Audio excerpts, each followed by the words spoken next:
All right, hello there everyone. Today, whether you are in class or at home, we are doing the same assignment. So yesterday or the day before, you guys looked at some of the absolutist use of money on their palaces. Additionally, you read about absolute and limited government. So today what we're going to be doing is pushing out the Unit 6 Revolution, notebook to you, a little preview, right? You're going to see that obviously there's some bread involved, We have what looks to be like the burning down of some buildings and a riot. It looks like people storming the Bastille. Over here you have Napoleon out in the middle of the Arctic, right? And then you have Marie Antoinette and the guillotine. So things are going to get interesting. Please, if you would, you're going to look at the 5 strands of social studies.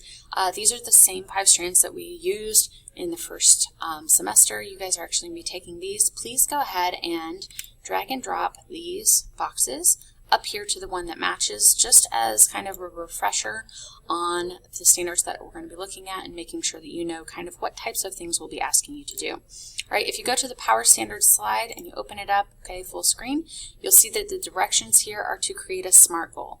All right, so this semester, in order to pass, you have to actually master the standards, the 5 standards that you just talked about and worked on, with at least 85% proficiency.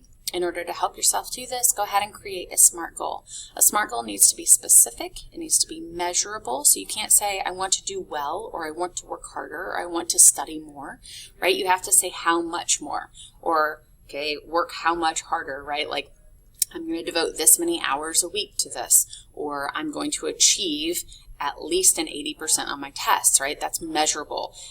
That way you can measure, did I get there? Did I not get there, right? Do I still have work to improve, or am I meeting my goal, right? It needs to be achievable, right? So something within your ability. It needs to be relevant, right? So it has to be about world studies. It can't be about a different course, and has to be timely, right? So by the end of second semester, I will be able to, right? So go ahead and please put your SMART goal on the bottom of that slide.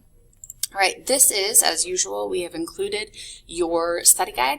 This is not mandatory, but as we go through material in the unit, you can fill this out. Additionally, it will be posted in Google Classroom, and you can turn it in for 8 out of 8 points. Again, though, not mandatory. All right, today, this is the slide that you're going to be working with. After reading about the differences between absolutism and limited government, you are going to drag and drop terms and images to the correct location on the Venn diagram. All right, so Venn diagram, as a reminder, this is looking at absolute governments, this is looking at the limited governments, and this is looking at things that they have in common. All right, so as you look at a review, I've given you, the definition of absolutism, right? This idea that God has given them divine right, the right to rule, right? They have complete and unrestricted power over the lives of their subjects. Limited government is one in which a constitution and some sort of legislature, limits the power of the central government. All right, so my recommendation to you is to open up this reading again. All right, so in this reading, it tells you a little bit and reminds you a little bit about social contract. If you get down here to absolute government, though, right, you'll see that there's several things highlighted in purple and gold.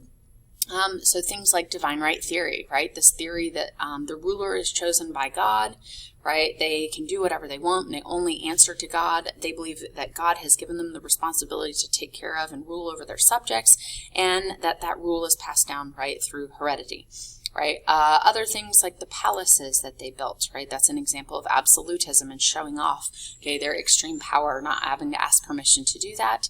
Other things, right, again, the aristocracy is wealthy, right, landowning nobles. All of this information, about absolutism could be really beneficial, hint, hint, wink, wink, when you are dragging and dropping things over. For example, would Thomas Hobbes down here, or John Locke, which one of these fellas, which one of these Enlightenment philosophers would support the idea of absolutism, right?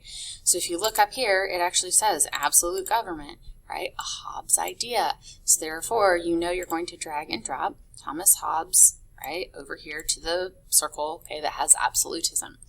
That means John Locke, favored a limited government, a government that was limited by a constitution, right? Which one would have checks and balances? Which one, would have a rule of law? Rule of law means that nobody is above the law. Even a king, right, or a president is not above the law, right? Which of these has a social contract? Maybe they both have a social contract, right, where people are giving up some power to their government.